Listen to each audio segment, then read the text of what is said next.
من به دنبال گلیمی ساده، سقفی از چوب و حصیر، سردری افتاده. من به دنبال هوای خنک آزادی و دری پنجری باز به یک آبادی.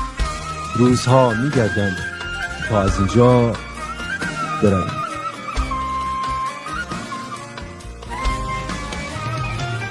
من به دنبال هوایی نچنین آلوده، روزهایی نچنین افسرده، روزگاری نچنین پژمرده.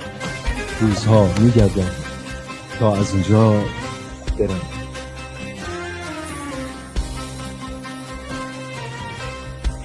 من به دنبال اتاقی خالی روزها میگردم که از سر کوچه آن جوی آبی چشمه‌ای میگذرد که مرا عصر به عصر به تماشا ببرد.